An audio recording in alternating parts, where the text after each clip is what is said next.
Baik, Assalamualaikum warahmatullahi wabarakatuh.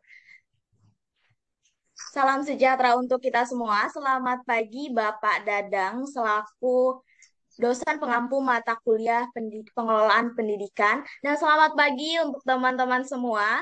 Salam semangat meskipun cuaca sangat mendukung ya untuk tetap bergumul di dalam selimut. Tapi teman-teman tetap Waalaikumsalam semangat untuk warahmatullahi mengikuti wabarakatuh. pendidikan pagi ini. Baik teman-teman, pertemuan kali ini kita akan membahas mengenai pengelolaan hubungan sekolah dengan masyarakat sebagai tugas mata kuliah pengelolaan pendidikan yang diampu oleh Dr. Haji Dadang Rahman Munandar, MPD. Nah, perkenalkan kami dari kelompok 8 selaku presentator. Saya Isya Nur Faidah dengan NPM tertera selaku moderator dan juga presentator, serta rekan saya Lutfia Rizky dengan NPM segera.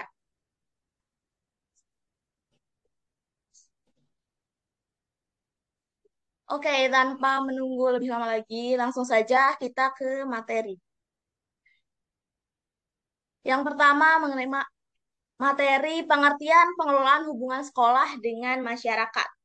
Diartikan secara bahasa atau secara etimologis, hubungan masyarakat diterjemahkan dari bahasa Inggris yaitu public relation yang berarti hubungan sekolah dengan masyarakat sebagai hubungan timbal balik antar suatu organisasi atau sekolah ya di sini konteksnya dengan masyarakatnya. Pengelolaan hubungan sekolah dan masyarakat merupakan jalinan interaksi yang diadakan oleh pihak sekolah agar dapat diterima di tengah masyarakat. Untuk apa? Untuk mendapatkan aspirasi dan simpati dari masyarakat serta melakukan kerjasama yang baik antar pihak sekolah maupun masyarakat untuk meningkatkan mutu pendidikan. Nah, sekolah ini mempunyai kewajiban secara legal dan juga moral untuk selalu memberikan penerangan kepada masyarakat tentang tujuan-tujuan, program-program, kebutuhan-kebutuhan, dan keadaannya. Dan sebaliknya, sekolah juga harus mengetahui dengan jelas kebutuhan, harapan, dan tuntutan masyarakat. Selanjutnya, fungsi dari pengelolaan hubungan sekolah dan masyarakat. Nah, yang pertama, sekolah di sini kan sebagai lembaga pembaruan atau agent of change. Di sini sekolah mengintroduksi perubahan pengetahuan, cara berpikir, pola hidup, kebiasaan, dan tata cara pergaulan. Yang kedua, sekolah juga sebagai lembaga seleksi atau selecting agency yang membedakan anggota masyarakat menurut kemampuan dan potensinya dalam memberikan pembinaan sesuai kemampuan-kemampuannya itu. Nah, yang ketiga, sekolah juga sebagai lembaga peningkat atau class leveling agency yang membantu meningkatkan taraf sosial negara dengan demikian dapat mengurangi atau menghilangkan perbedaan kelas dalam masyarakat. Yang keempat, sekolah juga sebagai lembaga asimilasi atau assimilating agency yang mengurangi atau menghilangkan perbedaan tradisi, adat, dan kebudayaan sehingga terdapat penyesuaian diri yang lebih besar dalam persatuan bangsa. Nah, fungsi yang terakhir, sekolah di sini sebagai lembaga pemeliharaan kelestarian atau agent of preservative, preservation, memelihara dan meneruskan sifat-sifat budaya yang patut dipelihara dan diteruskan. Jelas ya di sini fungsi-fungsi dari pengelolaan hubungan sekolah dan masyarakat. Ada 5 fungsi tadi ya sekolah. Oke, selanjutnya prinsip-prinsip pengelolaan hubungan sekolah dan masyarakat. Prinsip yang pertama yaitu prinsip otoritas. Humas atau hubungan masyarakat di sekolah ya harus dilakukan oleh orang yang memiliki otoritas karena pengetahuan dan tanggung jawab dalam penyelenggaraan sekolah. Prinsip yang kedua, prinsip kesederhanaan. Program-program yang direncanakan dan dilaksanakan harus sederhana dan jelas. Kenapa? Untuk dapat dimengerti oleh masyarakat ya masyarakat agar dapat mengerti program-program yang direncanakan itu maka program tersebut harus sederhana dan buat jelas. tujuannya dan juga manfaatnya apa. Selanjutnya, prinsip sensitivitas. Dalam menangani masalah-masalah yang berhubungan dengan masyarakat harus disesuaikan dengan keadaan masyarakatnya. Jadi karena di sini konteksnya menangani masalah yang berhubungan dengan masyarakat, maka harus sesuai dengan keadaan masyarakatnya. Nah, di sini juga perlu diadakannya observasi atau pendekatan-pendekatan kepada masyarakat ya. Mengenai kebutuhannya masyarakat apa, kultur di daerah tersebut seperti apa. Seperti itu. Nah, yang terakhir, prinsip kejujuran. Apa yang disampaikan kepada masyarakat haruslah sesuatu yang sesuai adanya dan disampaikan secara jujur. Jadi tidak ada ketertutupan dari sekolah ya pada masyarakat. Oke, selanjutnya unsur-unsur hubungan sekolah dengan masyarakat. Yang jelas ya untuk adanya hubungan sekolah dengan masyarakat yang pertama itu adanya sekolah, adanya orang tua dan mohon maaf, yang kedua ini adanya orang tua dan masyarakat, yang ketiga juga ada muridnya ya. Nah, yang pertama ini sekolah sebagai pusat pendidikan formal merupakan perangkat masyarakat yang diserahi kewajiban memberikan pendidikan. Sekolah merupakan lembaga sosial yang tumbuh kembang dari dan untuk masyarakat. Dari masyarakat ya, jadi siswanya itu dari masyarakat, gurunya juga dari masyarakat, dan nantinya siswa itu akan terjun juga kepada masyarakat. Karena itu, segala bentuk dan tujuan sekolah harus diarahkan kepada pembentukan corak pribadi dan kemampuan dalam masyarakat yang bersangkutan. Nah, yang kedua itu adanya orang tua, murid, dan masyarakat. Hubungan sekolah dengan orang tua, murid, dan masyarakat hendaknya dibawa ke dalam hubungan yang konstruktif dengan program di sekolah. Jadi harus bersesuaian. Karena itu, hubungan antara keduanya hendaknya dibimbing ke arah yang positif. Selain itu, peran orang tua dan masyarakat adalah aktif bekerja sama dengan sekolah dan aktif dalam memberikan ide atau gagasan dalam rangka peningkatan kualitas pembelajaran. Jadi peran orang tua dan masyarakat di sini sangat dibutuhkan, yaitu baik dari ide dan gagasannya, partisipasinya kepada sekolah seperti itu.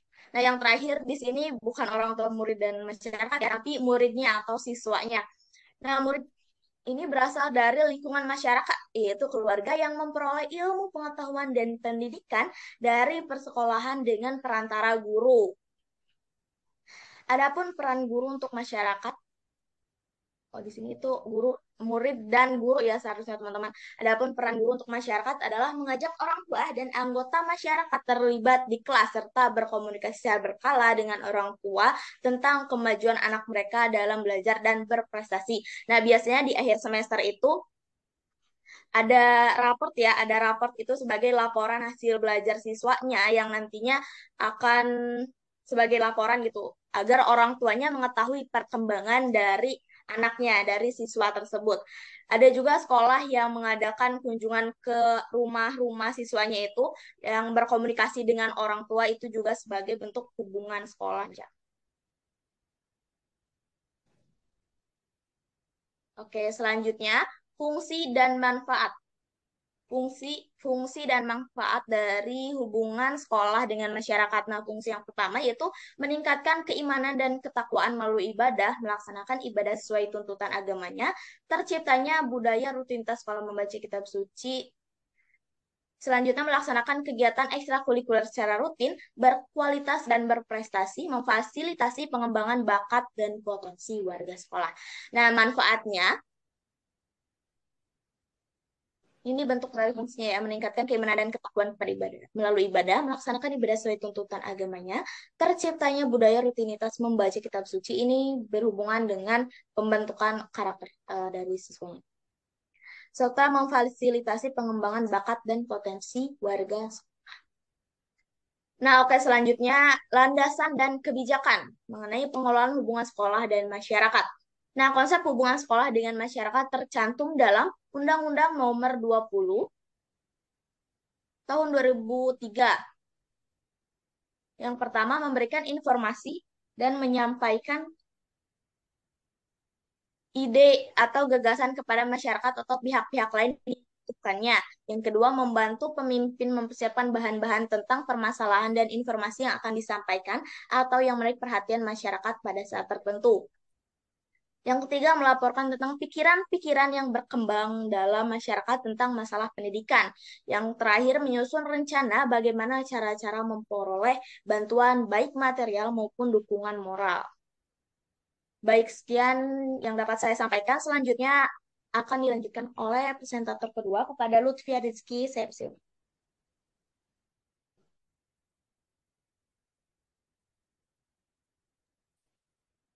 Baik, izin melanjutkan ya. Mungkin tadi mengulas balik yang sebelumnya, Teh, yang soal fungsi dan manfaatnya. Boleh digeser ke slide sebelumnya nggak?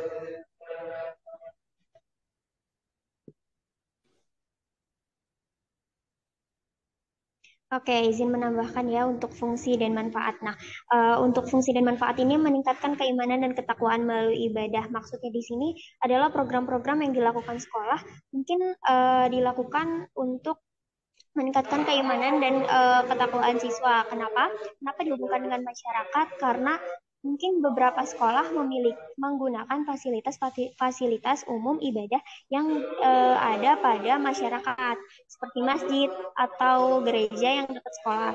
Lalu melaksanakan sesuai tuntunan agamanya. Yang ketiga, terciptanya budaya rutinitas membaca kitab suci bagi warga sekolah.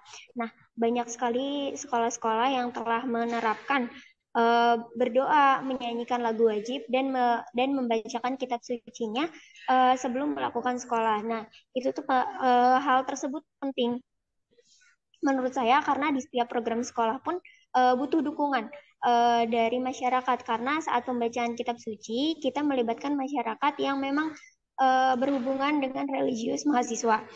Pendidikan formal pun tidak hanya didapat oleh siswa, tapi siswa pun memerlukan pendidikan karakter seperti penguatan religius. Lalu yang keempat ada melaksanakan kegiatan ekstrakurikuler secara rutin berkualitas dan berprestasi, di mana di kegiatan ekstrakurikuler ini berhubungan kembali dengan masyarakat. Kenapa berhubungan dengan masyarakat?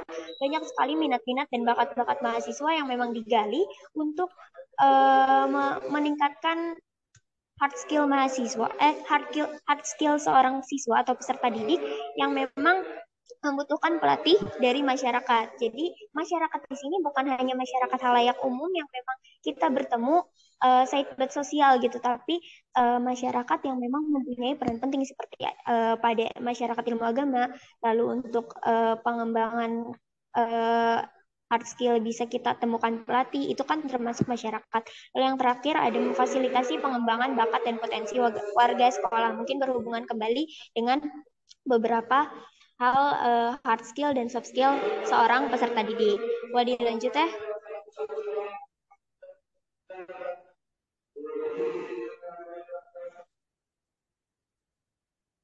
Mungkin landasan kebijakannya sudah dijelasin sama Teh Nadia ya tadi.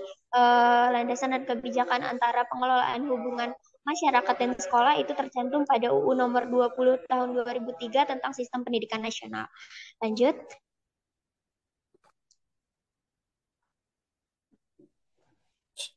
Nah, di sini kami melakukan observasi terkait hubungan masyarakat dengan sekolah di SMAN 1 Taman Sari dengan profil sebagai berikut. NPSN 20264, statusnya negeri, SK pendirian 425 garis miring 3180 Disdik, lalu SK izin operasi 425 garis miring 3180 Disdik. Lalu untuk akreditasinya A atau sangat baik dengan Kepala Sekolah Bapak Dr. Andes Rahmat Muhammad MPD dan Wakahumas yang kami jadikan narasumber yaitu Ibu Dr. Anda Hajah Nuraini. Lalu untuk jumlah siswa saat ini yaitu 998, nomor teleponnya 0251848665. Lalu untuk alamatnya itu ada di Jalan Jagakarsa, Taman Sari, Kecamatan Taman Sari, Kabupaten Bogor, Jawa Barat dengan kode pos 16610. Dilanjut lagi Teh. Nah, saat kemarin observasi, kita dapatkan beberapa implementasi yang kami dapatkan dari sumbernya, yaitu Ibu Nuraini sebagai Wakasek Humas. Nah, di sini terdapat beberapa peran masyarakat bagi SMA N 1 Taman Sari yang terbagi menjadi beberapa bidang. Dalam bidang kesehatan, sekolah setelah bekerja sama dengan puskesmas yang terdapat di wilayah tempat sekolah berada. Contohnya, rujukan siswa sakit, vaksinasi, dan program kesehatan masyarakat. Walaupun saat ini COVID telah mereda, tetapi saat era new normal, untuk melakukan uh, luring, terlebih sekarang SMN 1 Taman Sari telah full offline, tetap menggunakan jasa puskesmas untuk rujukan siswa apabila sakit.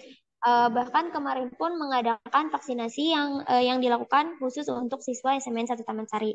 Lalu ada lagi dalam bidang keamanan. Nah, dalam bidang keamanan, sekolah bekerja sama dengan aparat desa atau Babinsa, Bintara Pembina Desa, dan Bimaspol. Nah, dalam menjaga keamanan sekolah dibutuhkan peran aparat keamanan. Nah, aparat keamanan ini bisa memberikan edukasi bagi siswa dengan menjadi pembina saat upacara berlangsung atau dalam beberapa event, mungkin seperti penerimaan mahasiswa baru, ada arahan langsung dari Kapolsek, dan juga ada dari untuk controlling siswa di saat jam pelajaran biasanya ada satuan satuan dinas menjaga pendidikan. Jadi seperti polisi tapi bentuknya mungkin hanya di lingkup pendidikan. Jadi mereka bisa mengatasi beberapa siswa yang mungkin keluar dari sekolah di saat jam pelajaran. Lalu yang terakhir ada dalam bidang kebersihan dan keindahan lingkungan, sekolah bekerja sama dengan RT RW serta desa lingkungan tempat sekolah berada.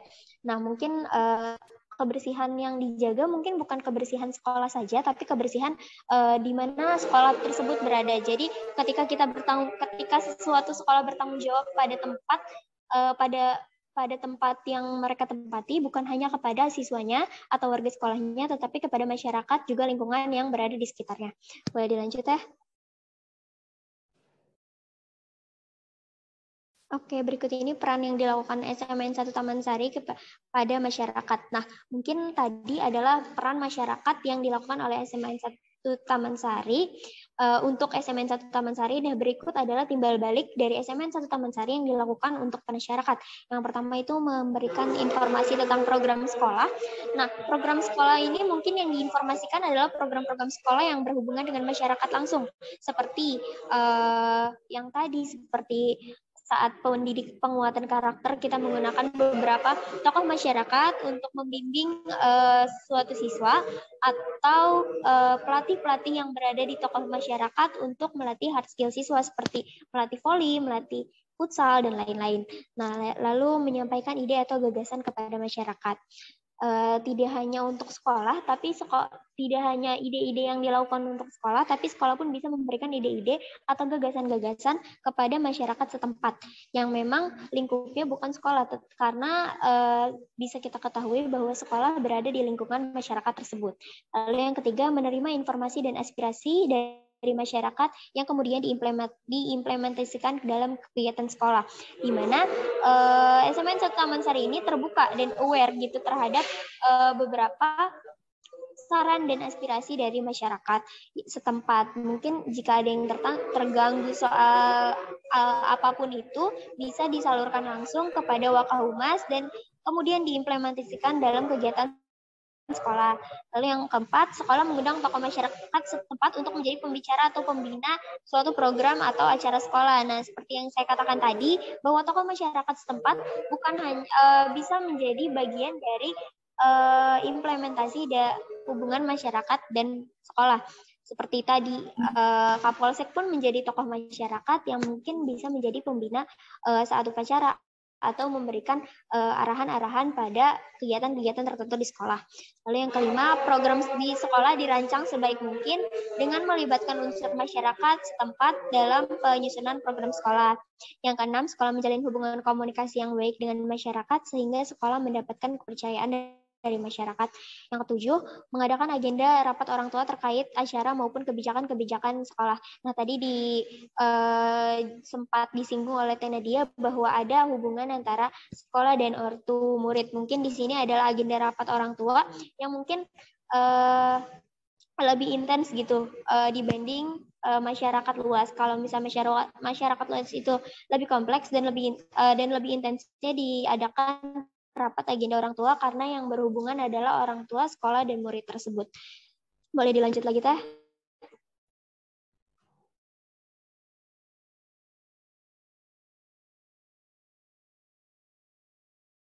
Nah, mungkin ada dari hal-hal selain observasi tadi, ada beberapa referensi yang kita gunakan, yaitu Undang-Undang Nomor 20 Tahun 2003 tentang Sistem Pendidikan Nasional, dan ada beberapa jurnal yang kita gunakan sebagai sumber dari referensi dari handout yang kami buat, yaitu Jurnal Pengelolaan Hubungan Sekolah dan Masyarakat untuk Meningkatkan Mutu Pendidikan di Sekolah Dasar dari UNES.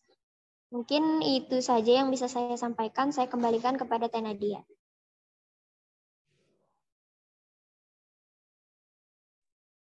Baik, terima kasih Lutfia. Baik teman-teman, kiranya sekian materi yang dapat kami sampaikan. Selebihnya untuk pertanyaan, saya persilakan teman-teman untuk mengaktifkan fitur raise hand.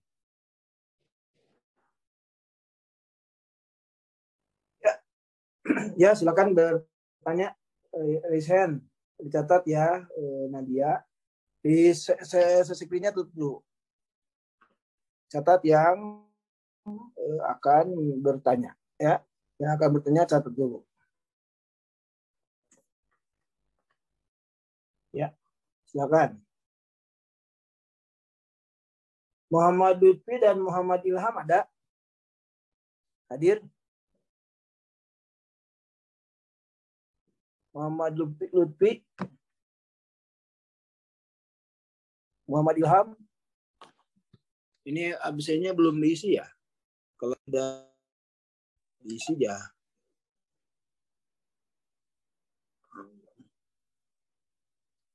Muhammad.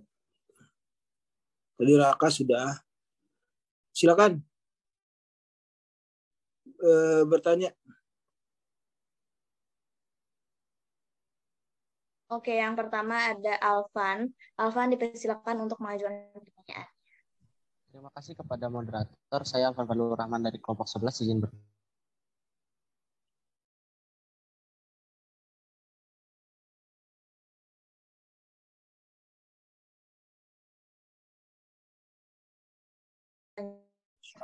Selanjutnya ada Mutiara Putri Meida. Saya persilakan. Iya, terima kasih kepada moderator. Izin bertanya, saya Mutiara Putri Maida. Apa saja kendala yang dihadapi dalam pelaksanaan hubungan sekolah dengan masyarakat? Terima kasih. Baik, terima kasih Mutiara. Selanjutnya ada Devina. Devina, saya persilakan. Baik, terima kasih kepada moderator. Izin bertanya, sebelumnya saya Devina dari kelompok 10, izin bertanya, apakah pihak masyarakat itu boleh menuntut sekolah di lingkungannya ketika sekolah tersebut itu tidak melakukan kontribusi apapun dengan masyarakat? Mungkin itu saja pertanyaannya. Terima kasih. Baik, terima kasih. Selanjutnya Bintang Sinta Maida, dipersilakan. Baik, izin masuk Teh. Saya Bintang Sinta Maida dari kelompok 7. Pertanyaannya, apa yang terjadi jika prinsip dari hubungan sekolah dengan masyarakat tidak terlaksana dengan baik? Terima kasih, Teh. Baik, terima kasih pertanyaannya. Selanjutnya Aisyah Nuramin dipersilakan untuk mengajukan. Baik, izin bertanya. Sebelumnya saya Aisyah Nuramin dari kelompok 1, izin bertanya kepada kelompok 8. Kan tadi ada beberapa prinsip ya. Nah, pada prinsip tersebut itu ada prinsip kesederhanaan di mana program-program yang direncanakan dan dilaksanakan harus sederhana dan jelas. Nah, maksud dari program sederhana itu apa dan tolong berikan contohnya. Terima kasih. Baik, terima kasih. Pertanyaan selanjutnya dari Dewita, dipersilakan. Baik, terima kasih moderator. Saya Dewita Putri Daniar dari kelompok 3 izin bertanya, bagaimana cara agar menarik simpati masyarakat untuk bisa bekerja sama dalam penyelenggaraan hubungan sekolah dengan masyarakat? Terima kasih. Baik, terima kasih pertanyaannya. Selanjutnya dari Syifa Restiani, dipersilakan. Baik, saya Siva Restiani Hidayat dari kelompok 2. Mengapa suatu lembaga pendidikan membutuhkan adanya kegiatan hubungan sekolah dengan masyarakat? Terima kasih. Baik, terima kasih Syifa. Selanjutnya dari Shalom, dipersilakan. Baik, terima kasih kepada moderator. Saya Salum Kanisa Salsabila dari kelompok 5. Izin bertanya, apa saja prosedur yang dilaksanakan untuk membangun hubungan sekolah dan masyarakat? Terima kasih. Baik, terima kasih Shalom. Selanjutnya dari Nurul Aini, dipersilakan. Baik, terima kasih kepada moderator. Perkenalkan, nama saya Melani Fitrianti dari kelompok 4. Izin bertanya, menurut kelompok 8, apa saja faktor yang mendasari hubungan sekolah dan masyarakat? Terima kasih. Baik, terima kasih Nurul. Selanjutnya ada Nurul Faizah, dipersilakan. Baik, terima kasih moderator. Saya Nurul Faizah dari kelompok 12. Izin bertanya, di dalam PPT tercantum bahwa hubungan sekolah dengan orang tua murid dan masyarakat hendaknya dibawa ke dalam hubungan yang konstruktif dengan program di sekolah.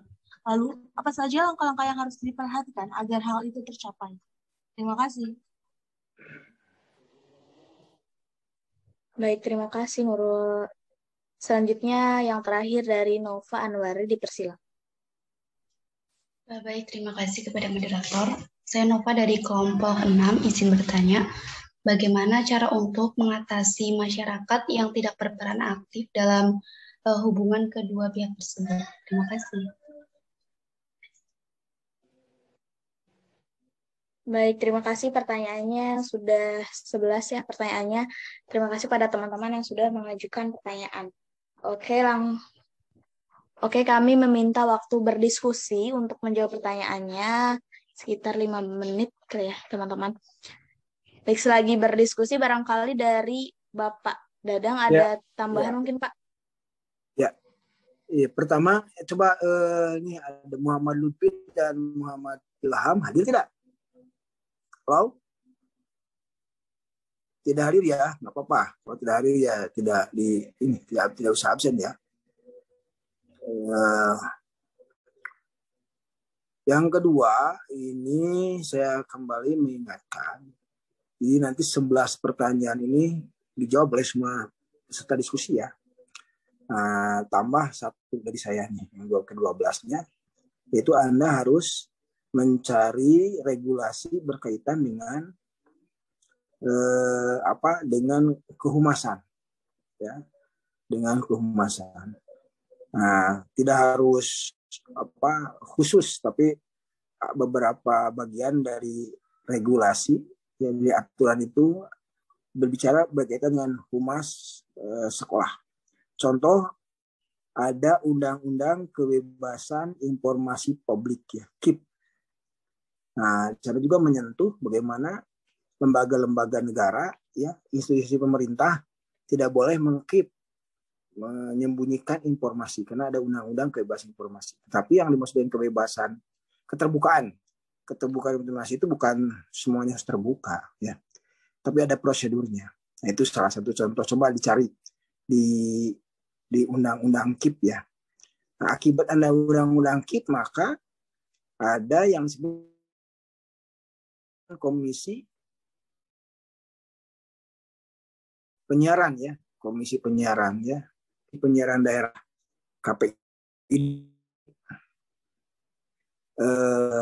Ini pun sekolah pun kehumasannya termasuk ya dibina juga oleh KPID ya, Komisi Informasi KPID, Komisi Penyiaran Daerah ya, komisi ini yang mengatur sampai informasi-informasi ini juga tidak karuan hilir mudik masuk ke sekolah, dan sebaliknya sekolah tidak boleh menutup informasi-informasi yang memang harus diakses oleh masyarakat termasuk orang tua. Seperti apa? Seperti ketika pengumuman penerimaan peserta didik baru. Ya, biasa itu yang menjadi masalah ya. Yang selalu berhubungan dengan masyarakat, dan masyarakat punya kepentingan untuk mengakses informasi seluas mungkin. Sehingga ada transparansi, termasuk keuangan. Ya. Keuangan biasanya begitu. Nah, yang biasa itu biasanya ya laporan hasil belajar ya. Itu laporan hasil belajar walaupun sifatnya pribadi, tapi juga itu harus dikelola, ya, termasuk jadwal pembelajaran, jadwal kuliah. Nah, kita punya e-kampus nih untuk web aplikasi yang menunjukkan ada bukaan. Ada kita semua bisa asal punya akun, kita bisa mengakses perkuliahan, ya, kehadiran, materi kuliah, tugas-tugas, dosen-dosen, itu keterbukaan. Nah, sekolah-sekolah itu memang sudah menyiapkan itu. Perguruan ada e-kampus ya, ada PD Dikti.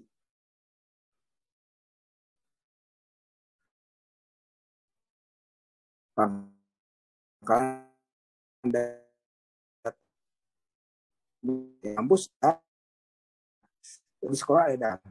Setidaknya lihat profil sekolah bisa di situ.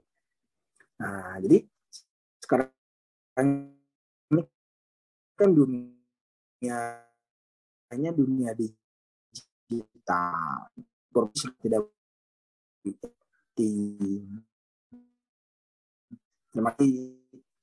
tempatnya peningkatan mutu, event-event mereka itu didorong baik Facebook, Instagram ya, TikTok dan sebagainya, itu harus dimanfaatkan, bukan untuk hiburan saja, karena kalau tidak dimanfaatkan nanti diisi oleh informasi-informasi yang tidak bermanfaat.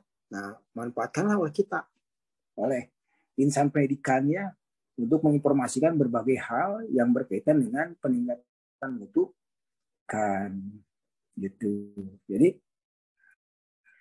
ini sangat kaya ya.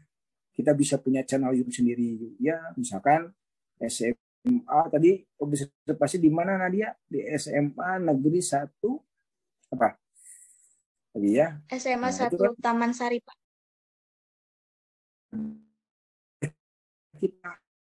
Kita advokasi ya. Kita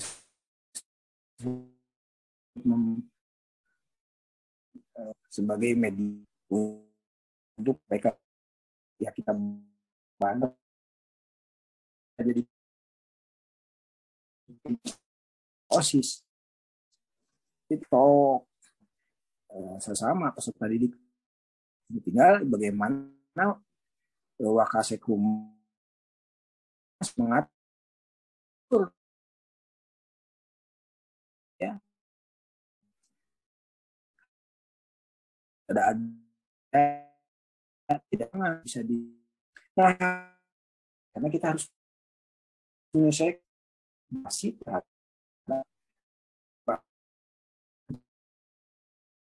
kecepatan segera isi ilham kajian dijawab kelompok 6 ya. Silakan jawab. Sudah siap? Sudah siap nih belum? Jadi ini Lutfi Adi. Sudah, Pak. Ya, silakan. Ilham belum ngisi nih. Silakan. Saya refresh dulu. Ya. Baik, langsung saja. Ya. Pertanyaan yang akan saya jawab yang pertama dari Mutiara Putri Meida. Pertanyaannya, apa saja kendala yang dihadapi dalam pelaksanaan hubungan sekolah dengan masyarakat? Nah, kendala-kendala yang dihadapi dalam melaksanakan hubungan masyarakat tadi ada beberapa ya. Ada beberapa kendala yang mendasar dan juga berdampak pada keharmonisan hubungan tersebut, sehingga hubungan antar sekolah dengan masyarakat menjadi tidak lancar. Nah, kendalanya di antara lain, Yang pertama, kurangnya pemahaman masyarakat tentang pendidikan dan juga pemahaman warga sekolah tentang apa dan bagaimana harusnya pengelolaan hubungan sekolah dengan masyarakat dibangun. Yang kedua, kurangnya komunikasi antara warga sekolah dan warga masyarakat, sehingga tercipta komunikasi satu arah antara sekolah dan warga masyarakat atau wali murid. Dan pada akhirnya sekolah tidak tahu nih apa keinginan masyarakat, tetapi memaksakan keinginannya pada masyarakat atau wali murid yang pada saat itu hanya terlibat pada aspek pembiayaan.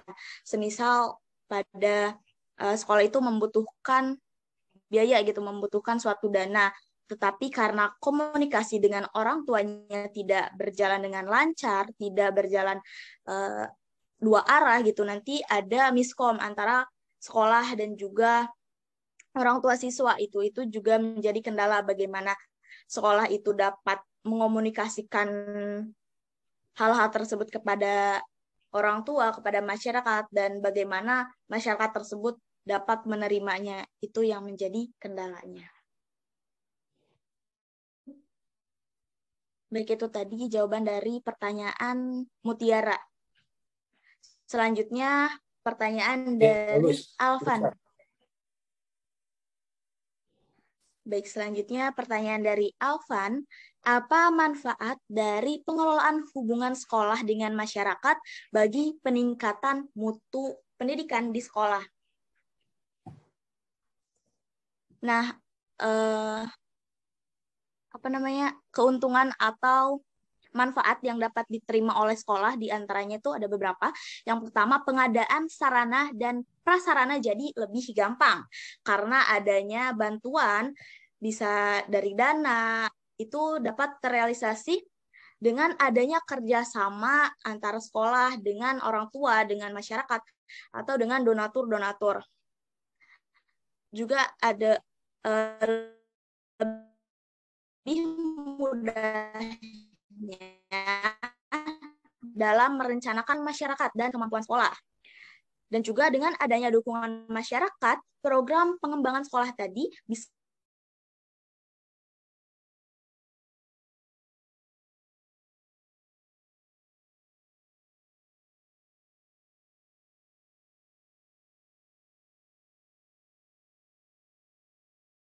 terlaksana melalui kerjasama gitu. Nanti peserta didiknya akan mengadakan pameran, bazar, dan sebagainya, dan itu akan dihadiri atau dikomunikasikan kepada masyarakat. Nah, demi keberlangsungan acara tersebut, sekolah perlu melaksanakan kerjasama dengan masyarakat, dengan orang tua, dan dengan pihak-pihak terkait. Seperti itu. Seperti itu jawabannya, Alvan. Pertanyaan selanjutnya akan dijawab oleh Lutfia Rizky. Pada Lutfia Rizky, saya persilahkan. Izin masuk ya. Izin menjawab tentang pertanyaan dari Teh Bintang tadi. Pertanyaannya, apa yang terjadi jika prinsip dari hubungan sekolah dan masyarakat tidak terlaksana dengan baik? Nah, dilihat dari tadi ya bahwa prinsip itu dilakukan untuk mencapai tujuannya. Jadi melihat dari hubungan antara sekolah dan masyarakat, menurut kami apabila prinsipnya tidak terlaksana dengan baik, maka tujuannya juga tidak akan terlaksana dengan baik. Nah, mengutip dari Ellsbury, menggariskan tujuan tentang hubungan antara sekolah dan masyarakat adalah sebagai berikut. Yang pertama adalah untuk memajukan kualitas belajar dan pertumbuhan anak. Yang kedua adalah untuk memperkokoh tujuan dan memajukan kualitas penghidupan masyarakat. Yang ketiga adalah untuk mendorong masyarakat dan membantu program bantuan sekolah dan masyarakat. Jadi, apabila prinsipnya tidak terlaksana, maka tujuan atau outputnya tidak akan mendapat hasil yang maksimal. Masyarakat maju karena pendidikan, dan pendidikan yang maju hanya akan ditemukan dalam masyarakat yang maju. Jadi, karena itu, hubungan timbal balik antara sekolah dan masyarakat perlu dipelihara dan diperkembangkan secara terus-menerus. Gitu, Teh Bintang. Lalu melanjutkan ya, untuk pertanyaan kedua, itu dari Teh Nova, yaitu bagaimana cara mengatasi masyarakat yang tidak berperan aktif dalam pengelolaan hubungan tersebut. Nah, untuk mengantisipasi atau menghadapi hal tersebut, yang pertama kita lakukan adalah menganalisis masyarakat tersebut. Nah, hal pertama yang dilakukan adalah menganalisis masyarakat, di mana kita menganalisis nih yang berkaitan dengan sasaran masyarakat, kondisi, karakter, kebutuhan, dan keinginan masyarakat akan pendidikan yang ada. Selain itu, kita juga akan menganalisis problem-problem yang dihadapi masyarakat serta aspek-aspek kehidupan masyarakat lainnya seperti kebiasaan, sikap, religius, atau fanatisme beragama, dan sebagainya. Kenapa hal ini sangat penting? Karena pemahaman yang salah tentang kondisi masyarakat akan menyebabkan program-program yang disusun dan dikembangkan oleh sekolah dalam rangka pemberdayaan masyarakat untuk pendidikan akan kurang tepat. Jadi ya analisis ini digunakan untuk kita mengetahui nih, kita untuk paham bagaimana sih maunya masyarakat gitu, agar kondisi sekolah dan program sekolah bisa disesuaikan dengan kemauan masyarakat. Nah, setelah menganalisis dan memahami kondisi masyarakat, kita akan mengadakan komunikasi. Yang kedua adalah mengadakan komunikasi. Nah, pada tahap ini mengadakan hubungan sekolah dan masyarakat adalah mengadakan komunikasi dengan masyarakat sasaran. Jadi, yang mana nih masyarakat yang mau kita komunikasikan gitu. Mengadakan komunikasi ini pada dasarnya menyampaikan informasi dan pesan dari pihak sekolah kepada masyarakat yang sasaran khususnya berkaitan dengan kemajuan atau progres-progres dari masyarakat yang telah kita analisis tadi, dan juga berkaitan dengan program dan masalah atau problem-problem yang bertentangan ataupun yang seiring di masyarakat. Lalu yang terakhir itu ada kita melibatkan masyarakat tersebut. Nah, di mana melibatkan masyarakat ini bukan hanya sekedar menyampaikan pesan atau kita melakukan komunikasi atau audiensi saja, tetapi lebih dari itu gitu. Kita bisa menuntut partisipasi aktif masyarakat dalam berbagai kegiatan dan program sekolah. Sebagaimana kita ketahui bahwa setiap hubungan itu pasti ada timbal balik gitu. Jadi tidak hanya sekolah yang melakukan partisipasi kepada masyarakat, tetapi masyarakat juga perlu kita tuntut untuk melakukan partisipasi kepada sekolah. Mungkin itu aja, dikembalikan kepada moderator. Baik, terima kasih Lutfia Rizky. Nah, itu tadi teman-teman jawaban dari beberapa pertanyaan yang tadi diajukan. Cukupkan ya Pak? Pertanyaannya sudah dijawab. Ya. Saya ingatkan kepada kelompok 8 segera buat laporan diskusinya ya, dilengkapi dengan pertanyaan. Tidak harus ada dijawab. Kalau jawab itu nanti tugas masing-masing. Kemudian ini direkamkan tadi ya, diedit lah, ada pembukaannya, ada penutupannya, kemudian diupload di Google Form. Nanti saya pelajari dulu, kalau sudah oke, silakan diupload di YouTube, channel YouTube. Saya ingin menambahkan bahwa pengelolaan humas ini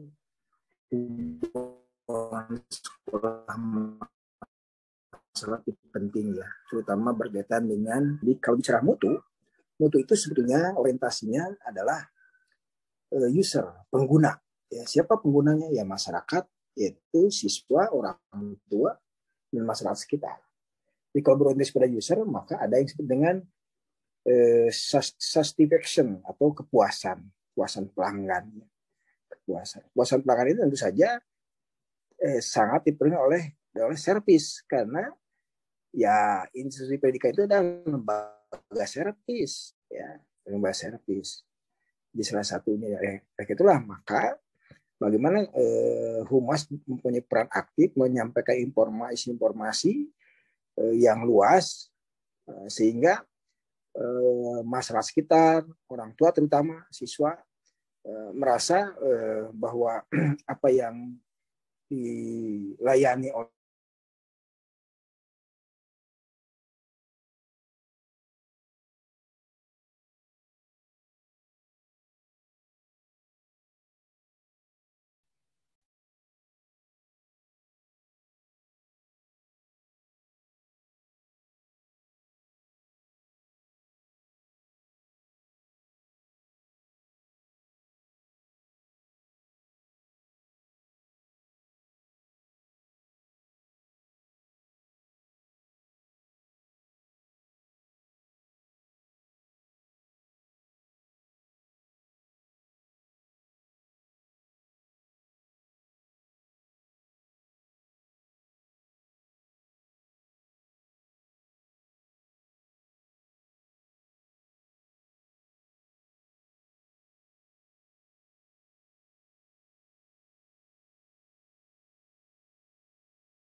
Baik, ini Bapaknya nggak ada ya.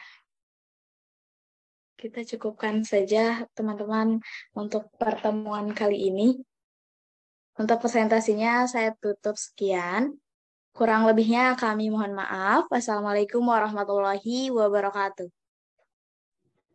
Waalaikumsalam warahmatullahi wabarakatuh.